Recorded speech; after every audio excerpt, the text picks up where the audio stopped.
I'm Jenna. I'm 17, and I used to think birthdays meant cake, celebration, maybe even love. That changed the day my parents blindfolded me, drove me for miles, and abandoned me in front of a crumbling barn. "You thought we'd actually celebrate you?" My mom laughed. "You're just a spoiled brat," my dad added. Then they got in the car and drove away, leaving me alone in the middle of nowhere. What they didn't realize is they didn't break me. They woke me up. If you're watching this, let me know where you're tuning in from. And if you've ever been told you're not enough, you're not alone. Like and subscribe because this story isn't just mine anymore. I grew up in a house full of marble counters and emotional silence. My parents, Kimberly and Howard Anderson, were successful, rich, respected. But behind those 5 bedrooms and manicured lawns was nothing warm.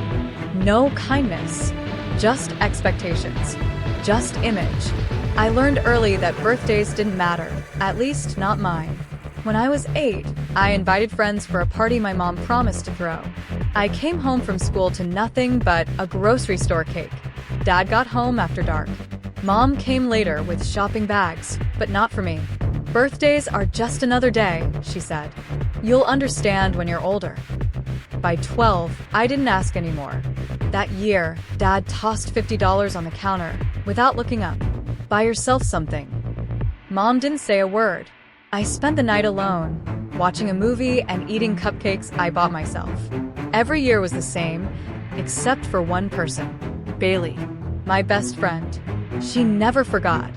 Thoughtful gifts, inside jokes, little acts of love that reminded me I existed. She was the only light in that house of glass and cold. When I turned 17, I tried not to care, but I still hoped. 2 weeks before my birthday, I casually mentioned that Lorenzo's, our local Italian place, had a birthday special. My mom nodded without looking up. My dad didn't react at all. College was another war zone. I wanted to study art history and studio art. My parents had already picked law school for me. "Art doesn't pay bills," my dad said. "You think we worked this hard so you could draw pictures?" "It's not just pictures," I said. "Museum work, teaching, restoration." Mom cut me off. "Great. 4 years to become a broke teacher." They shut me down, and I shut my door. On the morning of my 17th birthday, Mom was gone. Dad stared at his phone. "No time to drive you today. Walk or take the bus." No good morning. No happy birthday. At school, I smiled through meaningless birthday wishes from teachers who saw the date on the roll call. Bailey texted me. Emergency, her grandma was in the hospital. "I'll make it up to you," she promised. Happy birthday, Red Heart. I walked home, alone, again. Then I saw it. A note on the kitchen counter in my mother's perfect handwriting. "Be ready at 7. Wear something nice. We have plans." I stared at it. Was this real? I chose a navy blue dress my mom once called presentable. I even curled my hair. I hated that I still wanted to impress them. At 7 o'clock sharp, I came down. My parents stood in the foyer, smiling. I felt hope stir. My mom said, "Right on time," and complimented me. My dad nodded, told me I looked appropriate. We headed to the garage. "It's a surprise," Dad said. Then my mom pulled out a black silk blindfold. I paused. "Do I really have to wear that? Don't you trust us?" Dad asked. So I let her tie it around my eyes. Got in the car. They chatted like we were any normal family, but we drove for over 30 minutes. Lorenzo's was 12 minutes from home. The road changed, paved to gravel, smooth to bumpy. It smelled like dirt and wood and silence. My stomach dropped. Finally, the car stopped. Doors opened. "Dad, help me out." My heels hit gravel. Mom untied the blindfold. I blinked. A barn. Old. Abandoned. Half collapsed. No people. No lights. No restaurant. Just wilderness. "Surprise," Mom said, her voice cold. "You should see your face." I looked at them, stunned. "I don't understand." "You need to learn a lesson," Dad said. "You've been ungrateful, arrogant, spoiled. We're giving you a night alone to reflect.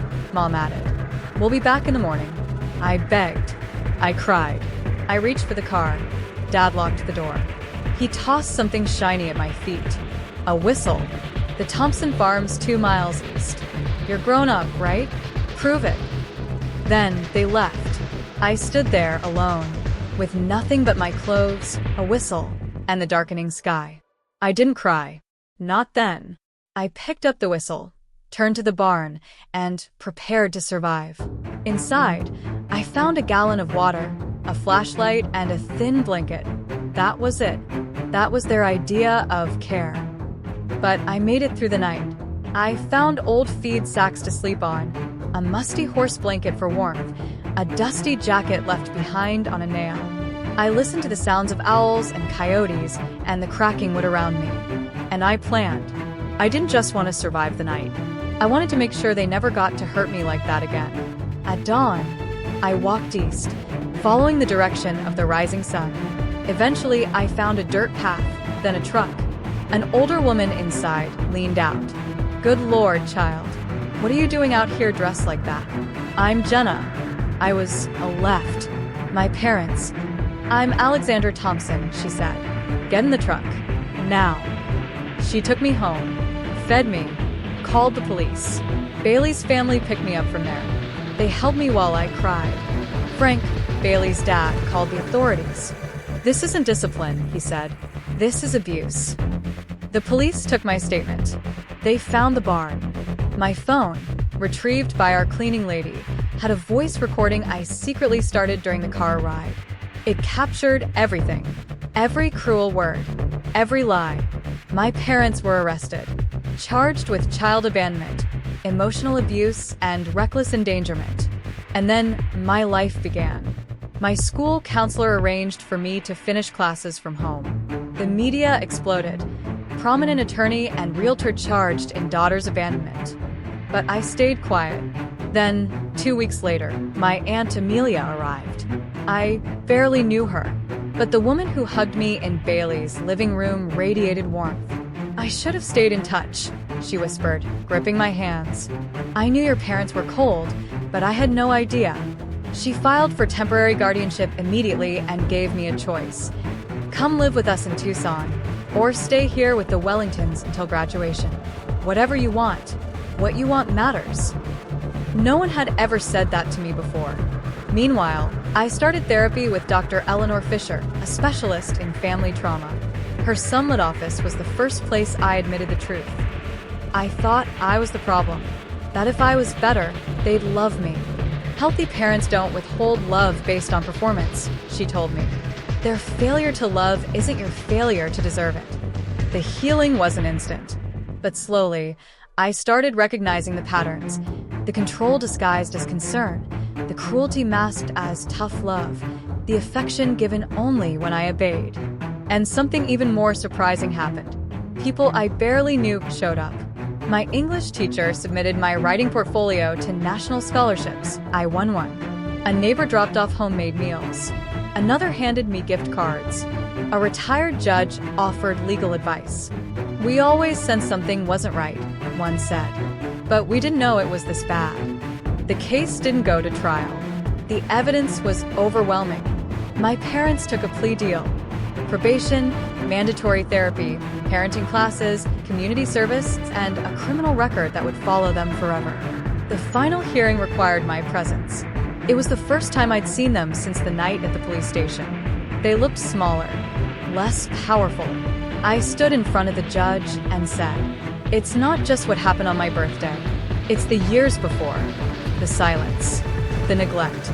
I thought if I worked harder, was smarter, more obedient, maybe they'd love me. But they couldn't. And now, I understand that wasn't my fault. I'm not here to punish you. I'm here because, for 17 years, my voice didn't matter. Today, it does." After the sentencing, we walked past reporters. Amelia's arm around my shoulder. We flew to Arizona the next day. My belongings had already been packed by Bailey and her mom. They didn't want me to set foot in that house again. A few days before I left, my school counselor handed me an envelope. A letter from my father. "I won't offer excuses," it said. The parenting classes made me realize how badly I failed you. I'm proud of who you are, not because of me, but despite me. I didn't forgive him. Not yet.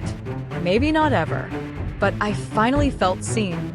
5 years later, I'm 22. I live in a small apartment, surrounded by art projects and psychology textbooks. I double majored in both because I wanted to understand pain and turn it into purpose. I live with memories, but they don't own me. The barn doesn't define me. It shaped me, and then I rebuilt myself. I started a support network for students estranged from toxic families. I built something out of the ashes. Bailey and I are still best friends. She flew out for my birthday this year. No big party, just laughter, stories, and cake in Aunt Amelia's backyard under string lights. This year, I was celebrated, not for what I accomplished, not for being who someone wanted, but for being me.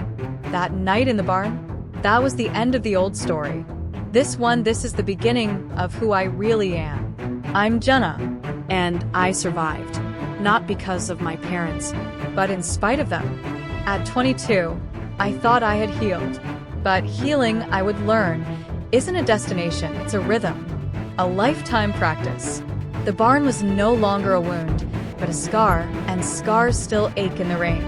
After graduation, I was offered a full scholarship for a master's in clinical psychology with a research assistant position. I accepted without hesitation. I wasn't done learning, and I wasn't done helping others like me. The program was rigorous.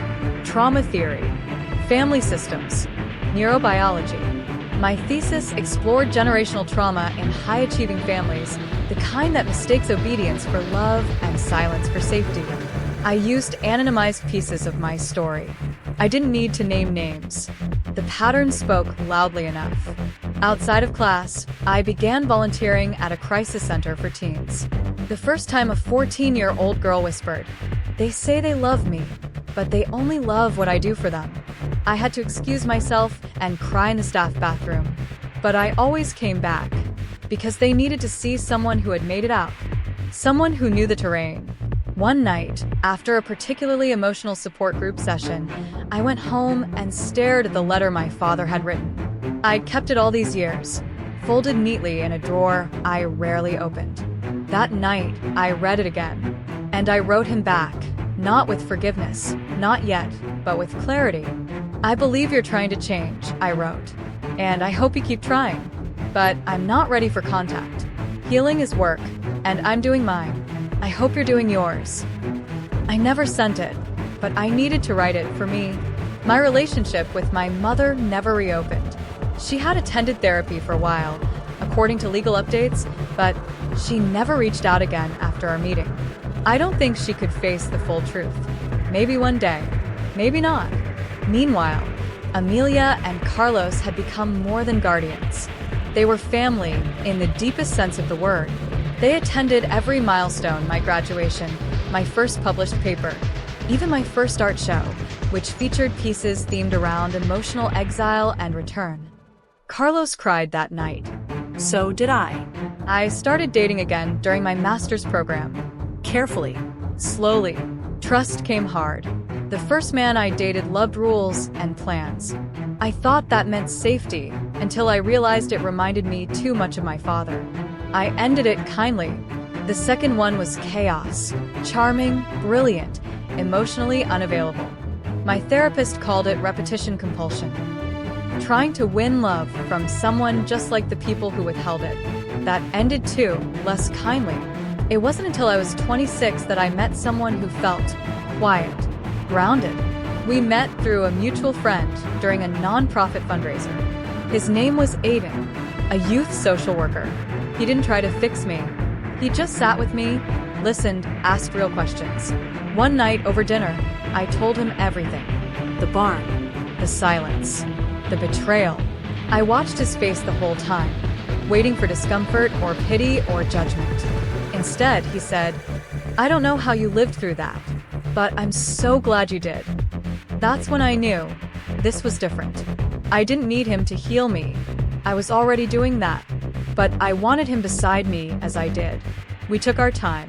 I still had nightmares occasionally, especially around birthdays. He didn't try to make them go away. He held space for them. For me.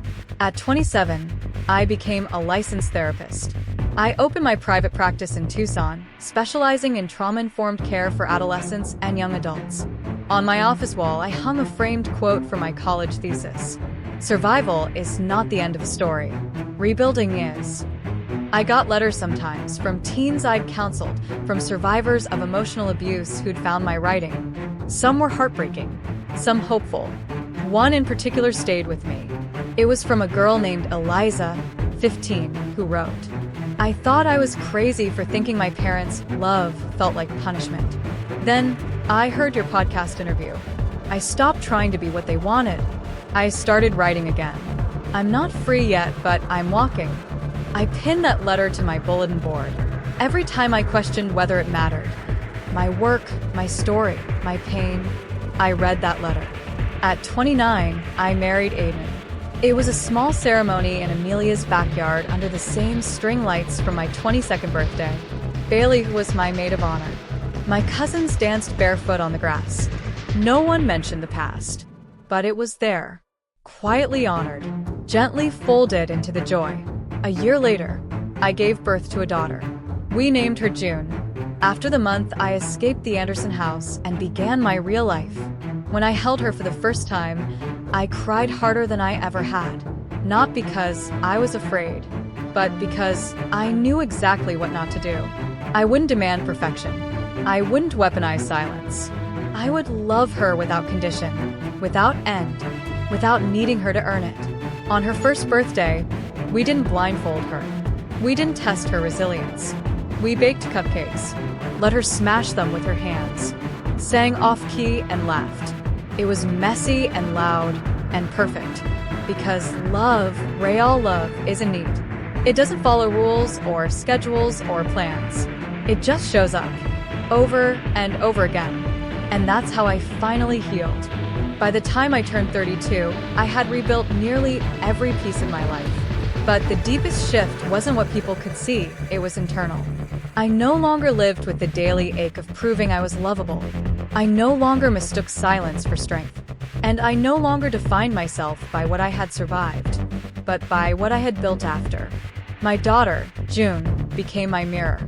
Raising her healed pieces of me, I didn't know were still wounded. Every time I responded to her big emotions with gentleness, instead of withdrawal, I felt the echo of my own childhood shift. I was rewriting the script. One evening, when she was about 5, she spilled milk across the dinner table. Her face crumpled in fear, not because of anything we'd ever done, but because kids are intuitive and shame is generational. She looked up at me, eyes brimming, and whispered, "Are you mad?"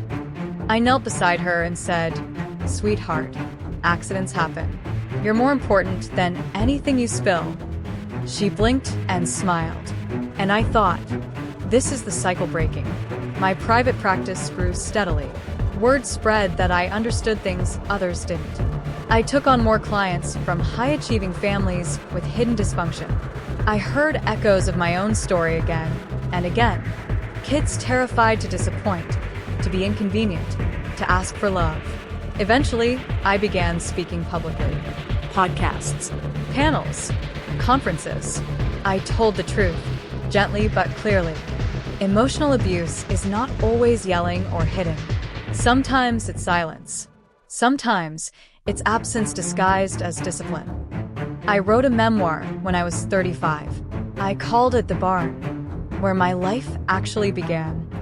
It was raw, vulnerable, and deeply personal. But it wasn't revenge. It was reclamation. It hit bestseller lists in a matter of weeks. Readers sent letters. Teachers read passages in classrooms. A high school in Minnesota made it part of their psychology curriculum.